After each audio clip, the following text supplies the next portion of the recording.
Every one of us deals with three primary assets: time, energy, and priorities. Only the combination of these three leads to success and productivity.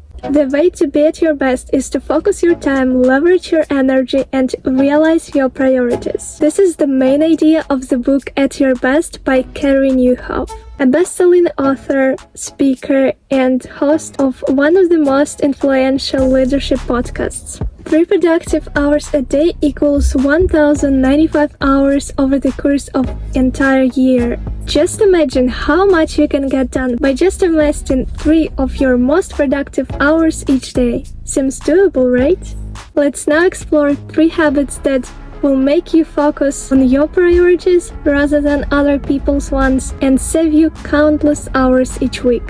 The main idea of the book is based on 3 energy zones. Each of us has a green zone, 3 to 5 hours each day when we're the most productive and focused. Yellow zone, when we're still productive but not as focused. And red zone, when you're completely overwhelmed and unproductive. And if we can understand how our energy flows and changes throughout the day, we can adapt to it by doing the most important in the green zone, moderately important in the yellow zone, and unimportant in the red zone. While reading the book, I was tracking my energy levels during the day, and I discovered that my most productive hours occur in the morning from 9 to 12. I stay in the yellow zone from 6 a.m. to 9 a.m. and from 12 p.m. to 6 p.m. and my red zone lasts from 6 p.m.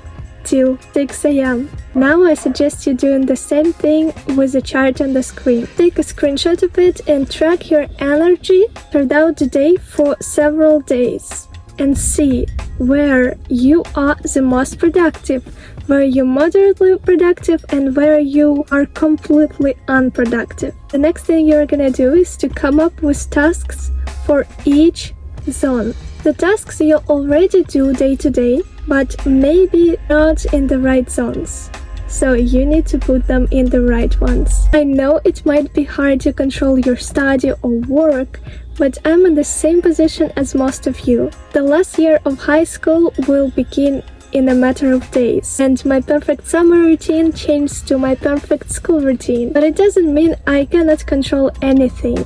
I still can get done what I'm passionate about if I manage my time and energy right. The second habit you must implement right now is setting boundaries and learning to say no. It's essential to know first what's important to you. If you know your priorities, you can easily get rid of the tasks that take your energy but move you nowhere. And if you don't want to say no to some tasks, you just need to set boundaries, some limits of time that you want to spend on them. The third habit is to use your calendar to your benefit, not against you. You know there are 3 types of people when it comes to calendar. First type of people, they just don't use calendar and therefore they never remember things. The second type of people just let other people and other people's priorities fill up their calendar with unnecessary meetings, conferences, emails, etc. And the third type of people are effective people. They consciously decide what they want their calendars to look like, and then their calendars define what should be in their life and what shouldn't.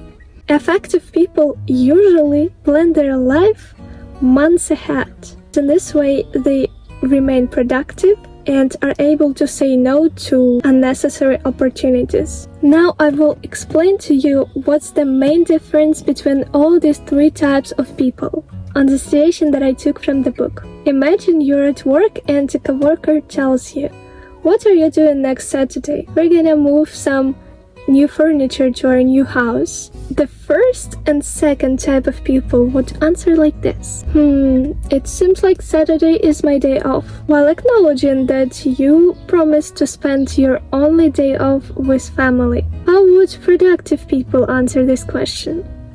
Well, first, they would look at their calendar, aka their phone, and see that next Saturday is planned for a special family gathering. And although it's not work, Effective people know their priorities and don't get other people get in the way. These people would politely say that they just don't have time. That's it. No one is offended. Everyone is happy. The bonus habit I want to share with you is something that I personally found truly useful. In his book, Carey talks about setting a timer while you're doing some task. I tried implementing timers like Pomodoro method, but they never helped me because these timers restrict the state of flow. So I found another trick. Set a stopwatch instead of a timer and see how long you can be focused on one task without any distractions. A couple of months ago, I started implementing these 4 habits every day, prioritizing the important and being friends with my Apple Calendar, where I plan ahead all my assignments, YouTube workflow, and time for rest. And man, it helped me so much to be passionate about one thing, YouTube content creation, but also find balance in other areas of my life, like doing sport, eating healthily, socializing, reading, teaching English, and taking time for rest. If you want to know more about how to stop procrastination, watch this video, and thank you for watching. I will see you in the next one. Bye!